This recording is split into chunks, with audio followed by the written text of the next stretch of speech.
पर्चा लीक और जो तमाम 69,000 शिक्षकों की जो भर्ती का मामला है, जनता के साथ खड़े हैं, युवाओं के साथ खड़े हैं। नहीं, बिल्कुल नहीं, सम्मान होगा और जो सम्मान नहीं करेगा उसको ठीक करने का काम हमारी सरकार करेगी। भले ही आपको हेल्थ मिनिस्ट्री मिली हो, लेकिन जो है दूसरों की सेहत पे आप शुरू से अच्छा काम करते चले आ रहे हैं, संगठन और सरकार की। ये जो कार्यकर्ता हैं इनकी सेहत थोड़ा सा कमजोर है, थोड़ा वीक मान रहे हैं, कह रहे हैं कि जो सरकार में सुनी नहीं जाती है, ब्यूरोक्रेसी हावी है, नौकरशाही हावी है। खबरें छपती हैं, अमर उजाला की हेडलाइंस भी बता दूंगा। कार्यकर्ताओं के सम्मान से कोई समझौता नहीं करूंगा। ये तो आप कह रहे हैं, मैं हमेशा उनके लिए लड़ता हूं। पर आप लड़े हैं, मैं तो मान रहा हूं, लेकिन आप ही लड़ रहे हैं ना, लड़ते लड़ते शहीद हो गए। नहीं, बिल्कुल नहीं, सम्मान होगा और जो सम्मान नहीं करेगा उसको ठीक करने का काम हमारी सरकार करेगी। आपने कहा था कि जो काम महाकुंभ में हुआ था, बटुकों की शिखा पकड़कर उनको पटका गया था, आपने कहा था महापाप है। उस महापाप के पापियों को सजा दिलाने में आप कितना सफल हो पाए? हमने क्या कहा था आप सोचिए जरा। हमने कहा यही जन्म में अगर पाप का दंड नहीं मिला तो वही जन्म में मिली। तो मतलब कुल मिला के जो है, तो अब अगले जन्म में देखिए, पाप का बही खाता तो कुछ ऊपर वाला रखता है ना। तो भैया अगले जन्म का हम इंतजार करें। पाप का बही खाता ऊपर वाला रखता है। अब पता नहीं अगले जन्म में हम पत्रकार हो, पता नहीं किसी योनि में हो। चिंता न करें, सब कुछ अच्छा होगा। नहीं, वो तो ठीक है, सब जो होता है सब अच्छा होता है, लेकिन सब अच्छा सरकार होगा का उस पे। लेकिन एक और सवाल, मतलब इसी से जुड़ा हुआ, फिर आता हूं उस पे। ये बार बार ये बातें कही गई, आप खासतौर से ब्राह्मण राजनीति बड़ा उबाल मार रही। मैं आज, अखिलेश जी भी थे यहाँ पे, उन्होंने राजकुमार भाटी का जो बयान आया था उसको लेकर उन्होंने कहा कि भाजपा के ट्रैप में नहीं आने वाले हैं। उन्होंने कहा भाजपा के ट्रैप में हम इसमें भी नहीं आने वाले हैं कि जो मंदिर मस्जिद की जो बात की जा रही है, बोले हमने भाजपा से बहुत सीख लिया। आज एक नेता को हमने देखा जी, वहां केरल में कई भाषण दे रहे थे, जो कोट पर जनेऊ पहनते हैं, समझ गए आप? वो आज यहाँ तिलक लगा है, देखा आपने? वो अभी टीवी पर हम देख के आ रहे हैं। सबको इसी पिच पर आना पड़ेगा। सनातन संस्कृति भारत की पहचान है, सबको इसी पिच पर खेलना है। नहीं, आपकी बात तो ठीक है, वो तो मान लीजिए उस पिच पे आ गए, लेकिन आपकी पिच पे आके अगर उन्होंने आपसे ज्यादा अच्छा खेलना शुरू कर दिया तो आपको दिक्कत नहीं लग रही? क्योंकि बार बार देखिए, समाजवादी पार्टी के जो काले कारनामे हैं उससे उनको इस जन्म में मुक्ति नहीं मिलेगी। समाजवादी पार्टी की जन्म की बात कर रहा हूं। इस जन्म में समाजवादी पार्टी को अपने काले कारनामों से मुक्ति नहीं मिलेगी। ये वही लोग हैं जिन लोगों ने अयोध्या में कारसेवकों पर, निहत्थे कारसेवकों पर गोली चला करके सरयू मां के जल को लाल करने का काम किया। पर सरयू, ये वही लोग हैं जो भारत माता को डायन कहते थे। इनको माफी मिलना चाहिए। किस मुंह से जाएंगे जनता के सामने?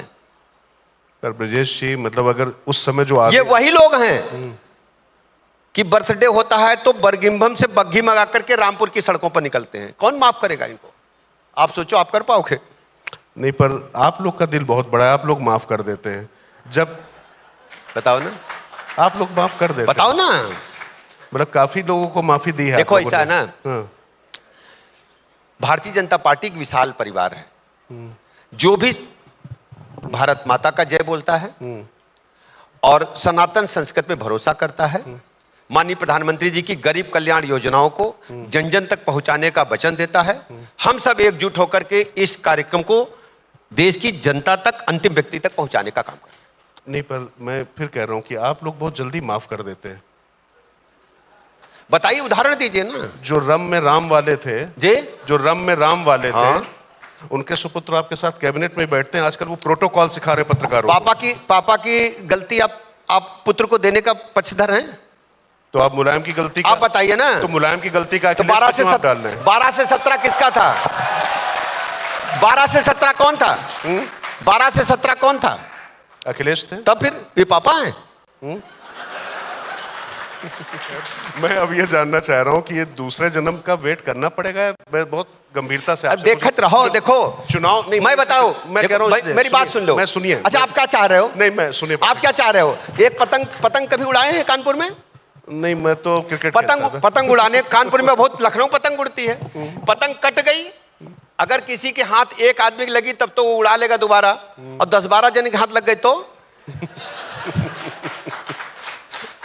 और देखो, भारतीय जनता पार्टी चुनाव से हमेशा तैयार है। एको दिन नहीं, आप हमारा फेसबुक और सोशल मीडिया उठाओ, एको दिन नहीं है, एको घंटा नहीं है कि हम खाली बैठे हो ना सोए हो। देखो भैया, बताओ तो नहीं भैया, सही है ना? हम तो 24 घंटा ड्यूटी पर हैं। तो चुनाव अब वही लोग चिंता करें जो उन 12 बजे घाई दफ्तर जाते हैं फिर 5 बजे लौटिया होती हैं। हम लोगों के टाइम में ख्याल ही नहीं। नहीं, पर यह तो कह रहे हैं अखिलेश भैया को कि कहते हैं। पंचायत सिर्फ चुनाव लड़े तो और कुछ काम नहीं करत। देखिए वो चुनाव लड़ते चुनाव में यहाँ हैं? जब चुनाव आवत थी तब चुनाव लड़ती हैं और हम परमानेंट जनता के बीच में कंधे से कंधा मिला करके भारत माता की जय। अच्छा जैसे एक चीज सीरियसली, दरअसल कई ऐसे मुद्दे हैं हुए और असहज विषय, मुझे लगता है कि ये सच है। मतलब जिस तरीके के सवाल मैं आपसे कर रहा हूँ, जिस तरीके के विषयों पर आप लगातार बोलते चले आ रहे, बहुत बहुत गंभीरता से कह रहा हूँ। आमतौर पे मौजूदा निजाम में लोग नहीं बोलते हैं, मौजूदा शासन में नहीं बोलते, निजाम में भी कहीं दिक्कत ना हो जाए इसलिए मैं शासन बोले दे रहा हूँ। तो मौजूदा शासन में लोग नहीं बोलते हैं। अगर निजाम को आप निजामुद्दीन से जोड़ लिए होंगे। नहीं, मैं हैदराबाद को निजाम से जोड़ है लिया। ना? तो मौजूदा शासन में मेरा कहने का आशय यह है कि आप लगातार बोलते रहे। खास तौर से मैं फिर बार बार कह रहा हूँ कि ये जो ब्राह्मणों को लेकर जो कहीं कोई politics चल- समस्या नहीं, देखो क्या समस्या है नहीं। विषय ये, मतलब अच्छा बताओ हमको आप। हाँ। आप जैसे कोई संस्था चलाते हो, थोड़ा बहुत किल कांटा चलता रहता है। पूरा इंटायर हम जब रिजल्ट देखते हैं तो इंटायर देखते हैं, समेकित विकास, बड़ा लक्ष्य, छोटा लक्ष्य नहीं है, विकसित भारत का संकल्प ये माननीय मोदी जी ने लिया है। हम उस तरफ देख रहे हैं, ये सब कोई चिंता की बात नहीं है। नहीं, पर वो सबका साथ सबका विकास सबकी बात करते हैं, लेकिन जो आपकी मेरुदंड रहा है आपकी पार्टी की, ये लगातार आपके कार्यकर्ता ही लगातार कहते चले आ रहे हैं। उन कार्यकर्ताओं के बीच में उनकी सुनने वाली जो बातें, चलिए मैंने मान लिया कि जिनको शिखा पकड़ के पटका गया था, उनके लिए मैं अगले जन्म का भैया इंतजार कर हम लूंगा। तैयार हैं। अगर कौनी कार्यकर्ता कौन दिक्कत है तो हम चरण छू के माफी मांगे और फिर जुटेंगे और भारत माता की जय, सनातन संस्कृत की जय। नहीं, पर पाठक जी एक बात बताइए ना कि आप क्यों चरण छुएंगे? वो ये तो- बताओ आप, वो आपसे, राजकिशोर भैया, वो आपसे, तुम वो क्या मान लो। चाहते हो कि बारात जाए कि फूफा की तरह लौट जाना चाह रहे हो? वहां बारात जा रही द्वारे पर, द्वार 4 हो रहा और फूफा जी कह रहे हैं कि जीजा कहीं 2 रसगुल्ला मिले, हमका 1 मिला, फूफा अलग नाराज हो रहे। वो चक्कर में ना पड़ो, सब इकट्ठा है। अच्छा चलिए, मैं अब ये एक बात है बताइए कि कुछ वाकई गंभीर विषय हैं। अभी जैसे पर्चा लीक और जो तमाम 69,000 शिक्षकों की जो भर्ती का मामला है, ये सब जो रोजगार देखो एक और बात इससे बताएं, जुड़े विषय मेरा मानना ये है, खतरनाक देखिए, विषय है। हर इनसे स्थिति कितना में- चिंतित हैं आप लोग? हर स्थिति में हम जनता के साथ खड़े हैं, युवाओं के साथ खड़े हैं। कहीं कोई दिक्कत है उसे हम सुलझाएंगे और उनकी लड़ाई लड़ेंगे, मेरी गारंटी है, मैं जिम्मेदारी के साथ कहता हूं। अगर आप ये वीडियो YouTube पर देख रहे हैं तो हमारे चैनल को सब्सक्राइब कर बेल आइकन दबाएं और Facebook पर देख रहे हैं तो हमारे पेज को लाइक करें।